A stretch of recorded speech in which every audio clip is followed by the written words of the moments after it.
आपके फिंगरप्रिंट की डेट आती है, वो जो आपने डिसाइड करनी होती है। आप जहाँ पर भी आप जाएंगे ना, वहाँ बेसिक ही हो गया। अगर आप पुर्तगीज़ में भी लगते हैं ना, वहाँ पर आपका ओवर टाइम पे आपको एक्स्ट्रा पैसे मिलेंगे।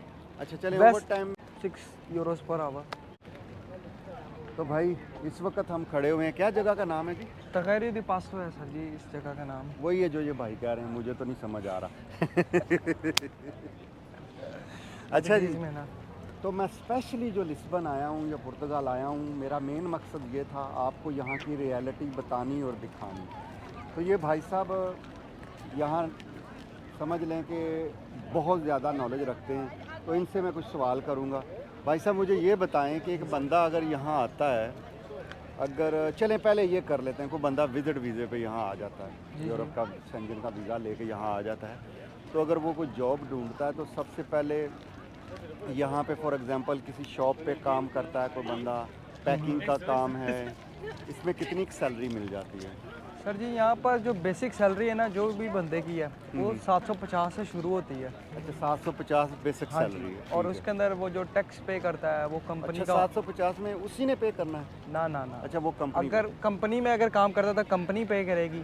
ठीक है, वैसे तो असल में अगर किसी देसी के पास लगे ठीक तो है। आधा जो होता है ना, आधा वो देसी देता है टैक्स और आधा आपको खुद देना पड़ता है। ये हम देसी इतने ही बदनाम है हर जगह पे। नहीं नहीं, देसी बदनाम नहीं, देसी कमाते भी तो फिर कम है ना फिर यहाँ पर। अच्छा आप रहे हैं दुबई, दुबई तो टैक्स फ्री है सर। अच्छा अच्छा यहाँ पर तो आपको टैक्स पे करना पड़ेगा। ओनर चले। जितना टैक्स पे करता है उतना फिर कोई भी नहीं करता। अच्छा अच्छा जी, ये तो हो गई पैकिंग वैकिंग की। नहीं, बेसिक सैलरी की मैं बात नहीं कर रहा, मैं वैसे बेसिक सैलरी तो फिक्स है ना हर जगह पे, जी जी। राइट? कोई भी जॉब है उसको कम से कम इतनी सैलरी मिलेगी, राइट? ये आप कह रहे हैं ना? जी जी। ये मक्खियाँ काटती तो नहीं? नहीं नहीं, अच्छा खैर। यूरोप दिया मक्खियाँ ने सर।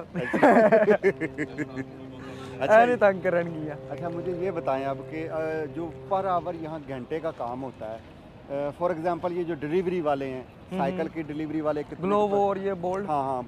अच्छा यहाँ पे कौन कौन सी कंपनी है? चलें ये टॉपिक अलग रखेंगे कि डिलीवरी में कितने पैसे, पहले आप ये बताएं। अच्छा जी, ये तो हो गई बेसिक, यानी आप कोई वेटर है या कोई किसी दुकान पे काम करता है या किसी सुपर मार्केट में जिस या भी कोई जगह पे क्लीनर करता है काम। ठीक है। अब थोड़ा सा ऊपर आ जाते हैं, अगर कोई बंदा अच्छी इंग्लिश बोल लेता है या किसी ऑफिस में काम करता है, उसकी सैलरी यहाँ पे सर कितनी? उसकी फिर जो सैलरी होगी ना, अगर पुर्तगीज़ कंपनी में लगा है तो उसकी 6 यूरोस पर आवर के हिसाब से सैलरी होगी। अच्छा 6 यूरोस पर आवर के हिसाब हाँ, से तो भाई एक चीज़ मैं आपको बता दूँ, यूरोप में पुर्तगीज़ कंपनी में अगर। एक मिनट सॉरी, यहाँ पे यूरोप के अंदर जो भी सैलरीज होती हैं ना, वो पर आवर होती हैं, पर मंथ या पर वीक नहीं होती हैं। मिल वो पैसे चाहे डेली जाएं, चाहे वीकली जाएं या मंथली जाएं, वो एक अलग बात है। लेकिन जो प्रैक्टिस यहाँ पे चलती है वो पर आवर के हिसाब से चलती है, 6 यूरो या 10 यूरो या 20 यूरो। देख लें पुर्तगाल में, लिस्बन में और ज़्यूरिख में कितना फ़र्क है। ज़्यूरिख में अगर आपने वो वीडियो नहीं देखी तो जाके देख लें और चैनल को सब्सक्राइब भी कर लें अगर आप मेरे चैनल पे नए हैं, ठीक है?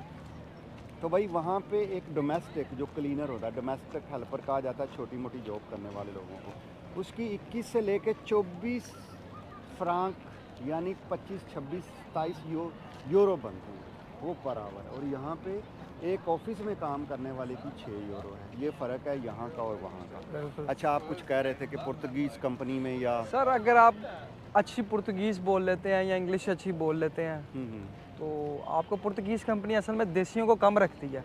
अच्छा उनको पता है ना, देसी रखते हैं। फिर वो क्या करते हैं कि 750 गवर्नमेंट को शो करते सैलरी और देते हैं 500 है।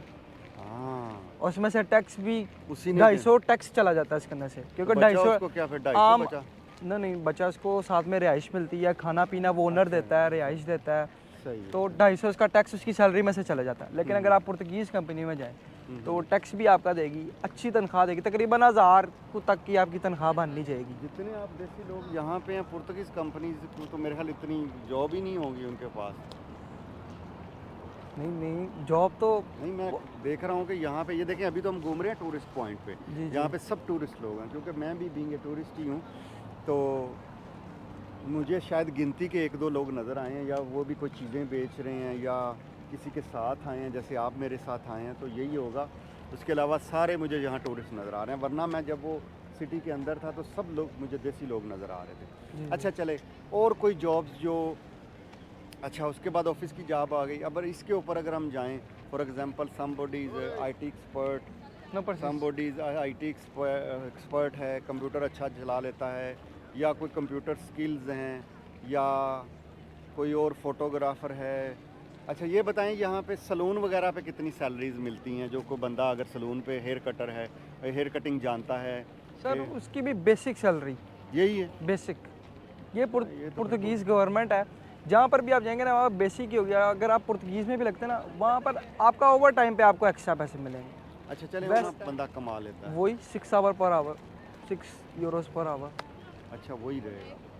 तो भाई ये No idea। पुर्तगाल के अंदर जो है, ये जो छोटी मोटी जितनी भी जॉब्स हैं, चाहे कोई स्किल्ड है चाहे कोई अनस्किल्ड है, तो इसकी सैलरी यही है 500-700, इससे ज़्यादा सैलरी देखिए जी, यहाँ पर जो पुर्तगीज़ हैं ना लोग जितने भी हैं, हम्म। यहाँ पर सिर्फ आपको पुर्तगीज़ बूढ़े लोग ज़्यादा नज़र आएंगे। जितने भी जवान हैं वो उनके पास पुर्तगीज़ पासपोर्ट है, वो यहाँ पर रुकते ही नहीं। फ्रांस, इटली, जर्मन, हम स्कूल में पढ़ते हैं।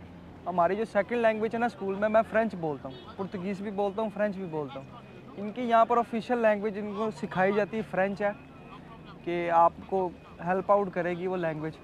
तो यहाँ पर जवान लोग तो है नहीं पुर्तगीज़, आप देखें टूरिस्ट हैं ज़्यादा। अच्छा ये आप अब सोचेंगे कि एक बंदा स्टूडेंट है, ये इन्फॉर्मेशन उसको कैसे है? इनकी पूरी फैमिली यहाँ पे है।